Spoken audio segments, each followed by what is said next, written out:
영덕에서 원전 찬반을 묻기 위한 주민투표관리위원회가 출범했던 10월, 산업통상자원부는 영덕군 발전을 위한 사업 제안을 발표했습니다. 주민투표를 인정하지 않겠다고 강조하면서 지역 발전이라는 당근을 내놓은 겁니다. 산업통상자원부는 소득 창출 및 산업 발전, 매력적인 관광자원 개발, 안전하고 편리한 정주 환경, 지역 인재 양성 및 채용이라는 4가지 당근을 제시했는데요. 특히 소득 창출을 위해서는 원전 온배수열을 활용한 30만 평 규모의 첨단 열복합 단지를 조성한다는 계획입니다. 지자체장들도 이에 화답하고 있습니다. 주민투표를 하루 앞둔 지난 11일 경북도는 소득 증대 및 일자리 창출을 위해서 원전 온배수열 활용 사업을 적극적으로 추진하겠다고 밝혔습니다. 이틀 전에는 신월성 1, 2호기 준공식에 참석한 경주시장도 온배수 사업에 대한 기대를 나타냈습니다. 여기서 말하는 온배수란 무엇일까요?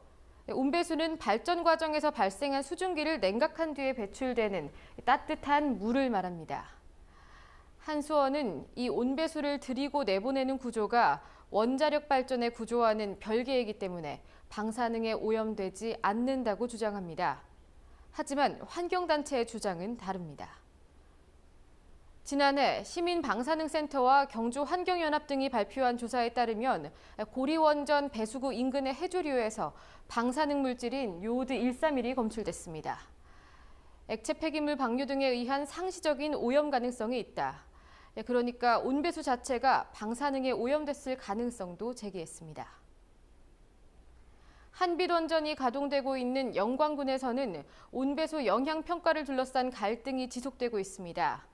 지난 5월 수협대책위원회가 온배수에 의한 영향조사를 요구했는데 영광군 의회는 해양조사비 5억을 삭감했습니다. 한수원 측은 환경조사가 필요 없다면서 조사에 참여하지 않겠다고 밝혔습니다. 온배수는 과연 안전한가 위험한가 그 의문은 지워지지 않고 있습니다.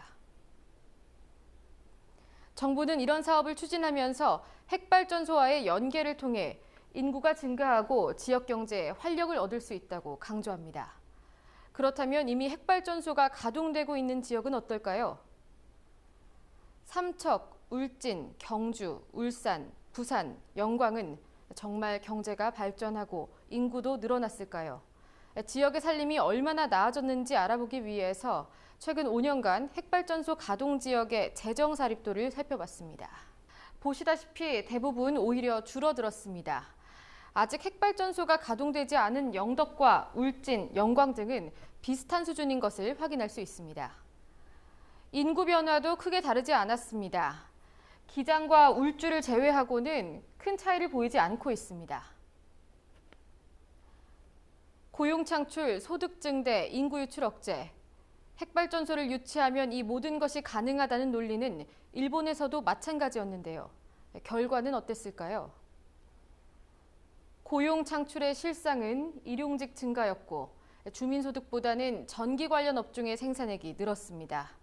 자연스레 농어업을 비롯한 지역 산업이 침체된 반면에 늘어난 것은 건설업 종사자였습니다. 즉 전력업체와 건설업체를 중심으로 나타난 거품 경제였다는 분석입니다. 핵발전소는 과연 지역 발전의 기폭제인가? 이 질문은 방금 보신 이카타 지역 사례를 발표한 마쓰야마 대학 장정욱 교수의 연구보고서 제목인데요.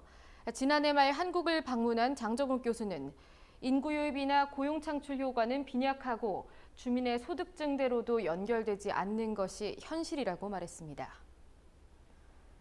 핵발전소와 연계한 지역 경제 발전, 우리는 이 장밋빛 미래를 그대로 믿어도 되는 걸까요? 정부의 일방적인 홍보에서는 답을 찾기 어려워 보입니다.